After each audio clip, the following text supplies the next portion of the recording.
You are new members of the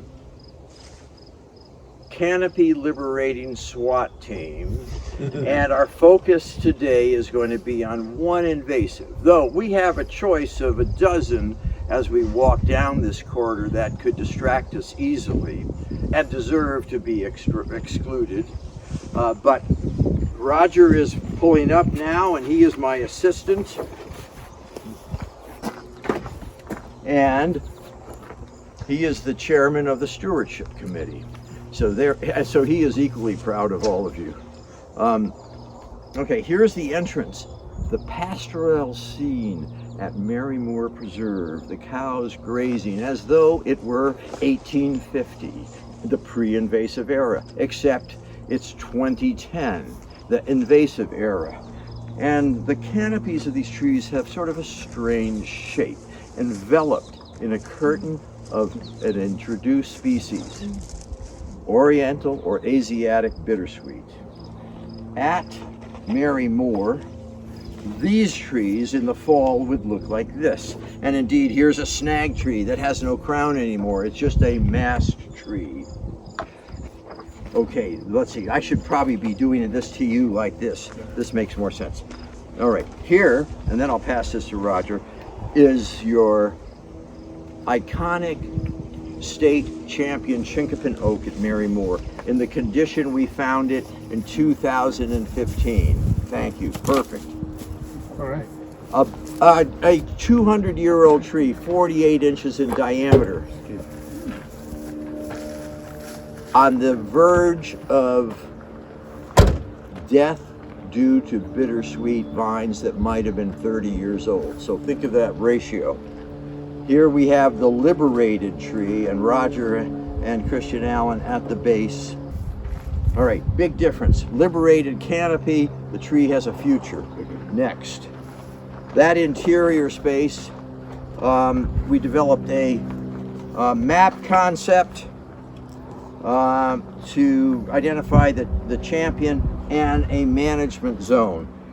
Tim Hunter expanded that with additional mapping in a larger area of that whole region. There's the chinkapin, there's Beardsley Pond.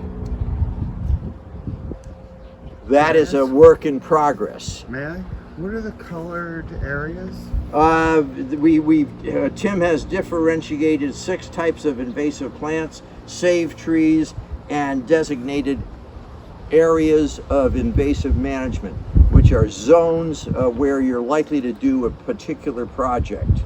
It could be a foliar spray, it could be cut and treat. Thank you. At Mary Moore, here's this is a LiDAR image, isn't it, Tim? No, satellite background with data on top. Yeah.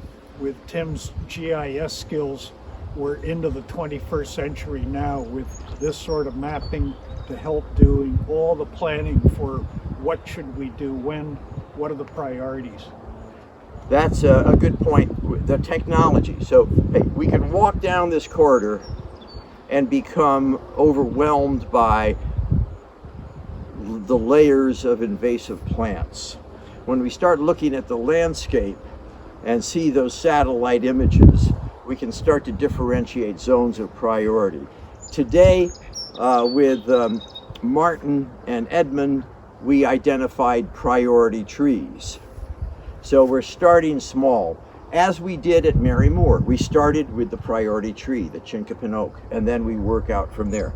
So the vine we're going to be trying to identify and kill is the bittersweet, Asiatic bittersweet vine.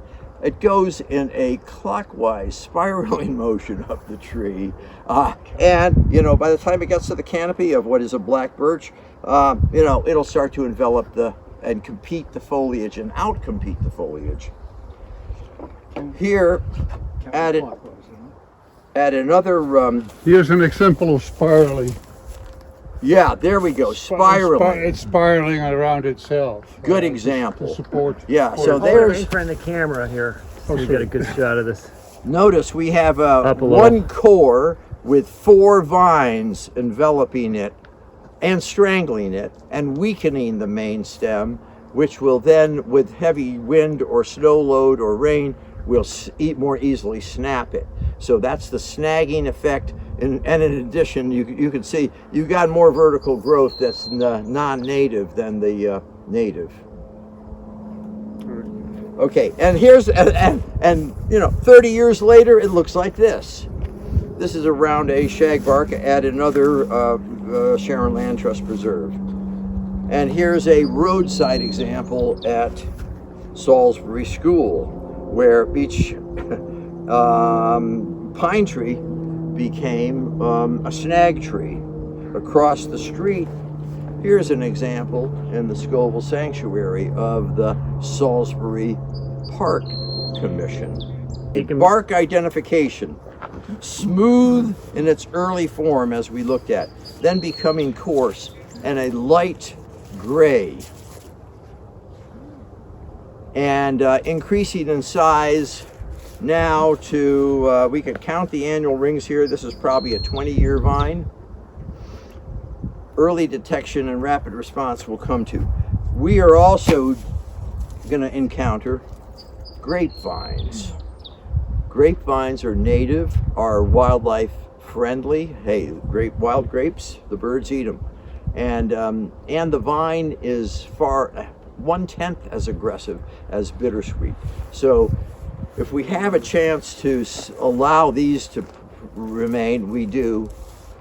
If they're encumbered and entangled into each other, we're likely to cut both. Here's just before time goes on, this is the Salisbury School. He didn't tell you that these trees were pulled down by the bittersweet. They could have been saved. So this area has nothing now. It's just the lawn. edge of the highway. Yeah, a conversion to lawn, which is not necessarily considered a wildlife-friendly environment. Here we have an example. Can I make one thing absolutely certain? We're going to focus on bittersweet only. Yeah. And only where it's entangled in those vines do we touch the vines. If they're not entangled with the vines, we don't touch the vines. Yeah, okay, so listen, this is considered a save vine unless it's entangled and wrapped in a coil among the others. Then you cut it.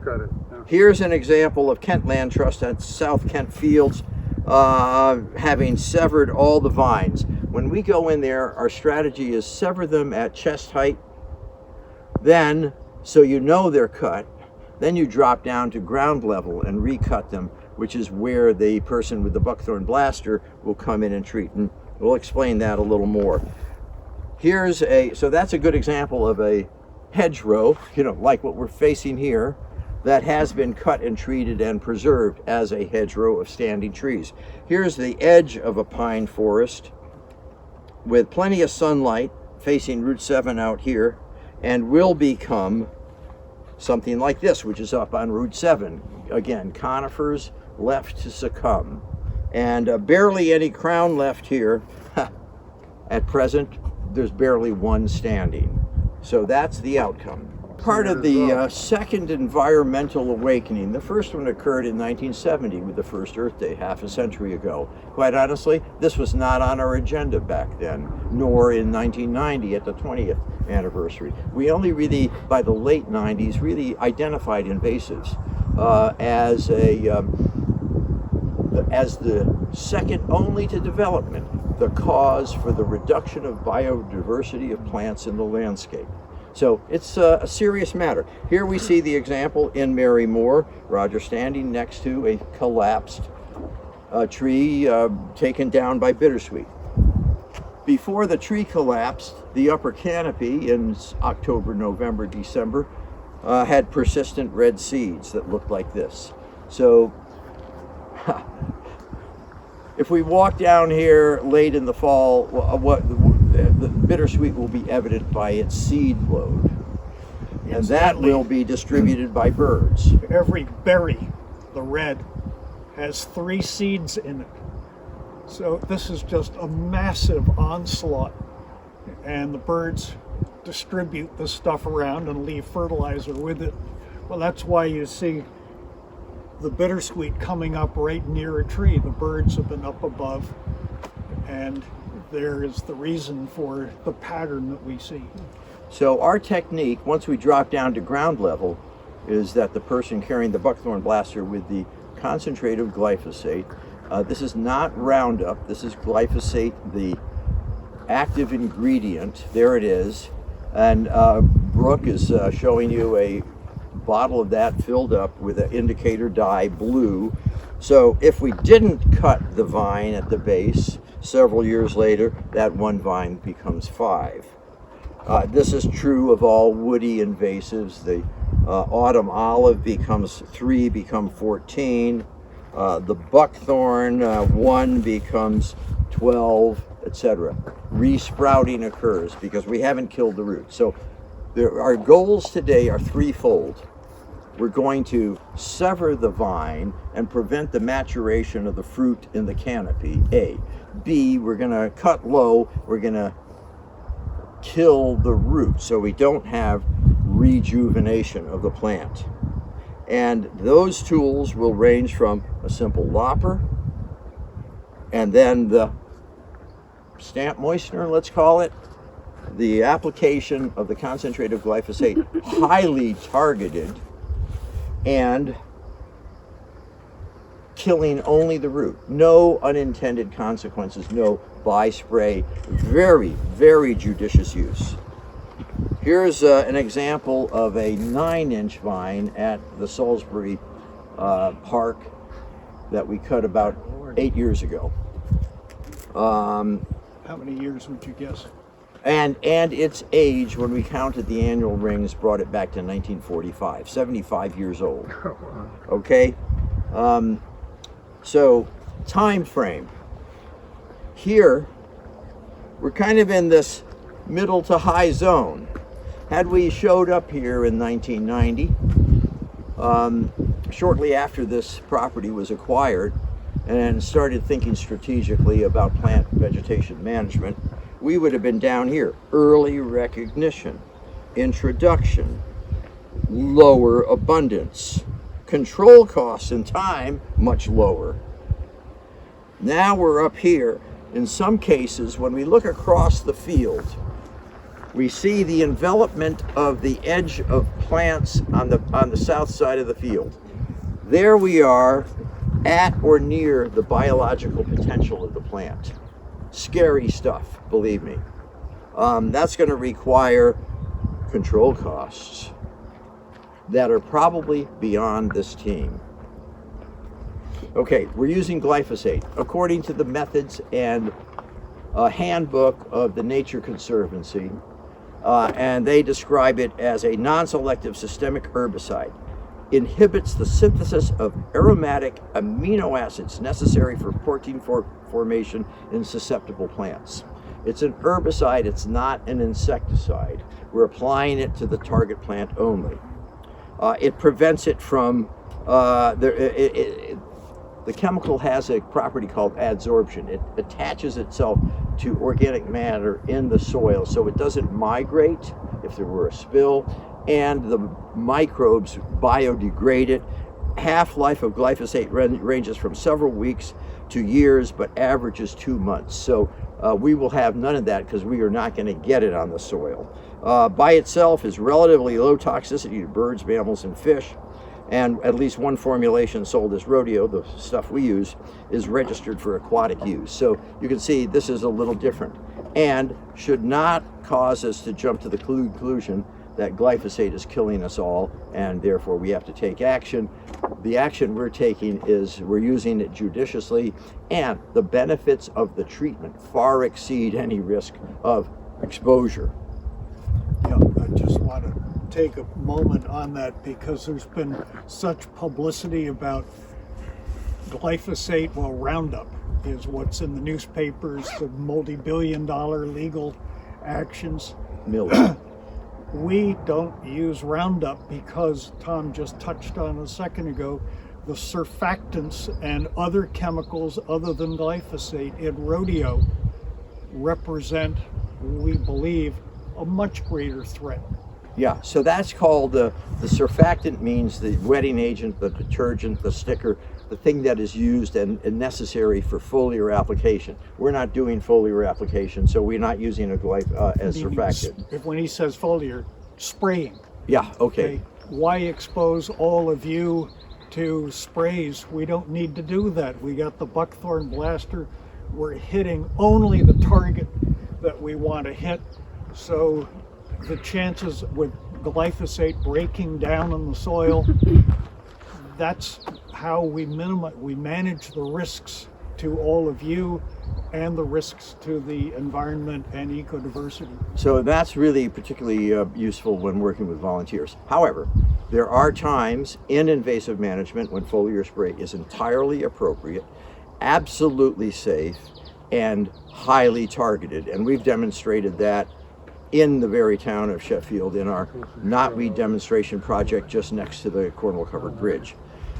Okay, so what we're trying to do in a sense is we're trying to preserve the classic forest succession model of native plants succeeding in a progression and supporting the food web in the way the native birds would wish to expect. Doug Tallamy, if we do nothing, Doug Tallamy concluded, Tom, you're exactly right, succession is dead in invasive zones. This is an invasive zone now. We're trying to reverse that. It moves to a perpetual tangle of invasive vines, porcelainberry, bittersweet, mile-a-minute, multiflora rose, pulling down and smothering the native vegetation. So here we have a buckthorn blaster half full with concentrate. Okay, set it down to the ground. And then, with gloves on, I invert the bottle and I just press it down. You know what? I'm going to use mine with a little more dye in it, so it'll show up better. I use more dye than the rubber gloves. and we go around the perimeter like that. And here's two things about application. You can see the juicy layer there. We make a horizontal cut at the base. It's not a cut like this that runs off. And then this is taking less time to absorb because it's dead tissue. Is dead already. Yeah, so it's not sucking down, but normally it just goes down right into the root zone. And Can I make one comment? Sometimes you actually do have to make a diagonal cut because you don't have any room to do a horizontal cut. Let's say the root is going horizontal to the surface of the earth, in which case you would make a diagonal cut and use that buckthorn on it. Yeah, if there's heartwood in the vine, you're only treating the sapwood.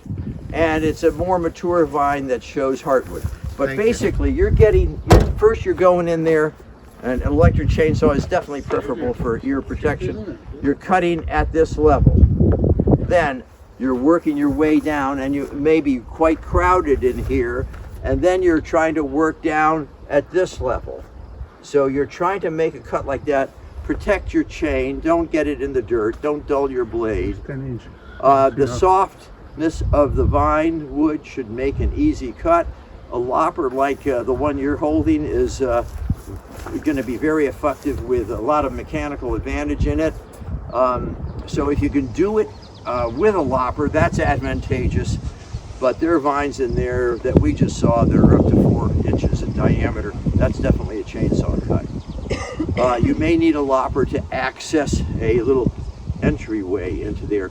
And also hand saws you can use, but when they're big, it takes a lot of effort, I can tell you that. So the other toolkit stuff is something like this, and because a lot of work can be done, and not all vines are this size. So you're coming up, and you can do up to a 1-inch cut with this, quite honestly. Here's another hint. Come out here with that lopper. Why don't you sit right, get over here, drop down to your knees. So if you're working, put your lopper right on there, down low. So in order to increase your lopper capability, if you got 2 people working together, you're pushing this away as she cuts. And what happens with that is it takes the pressure off the blade as it's going in there, and it makes the cutting half as arduous, and it puts less stress on the machine.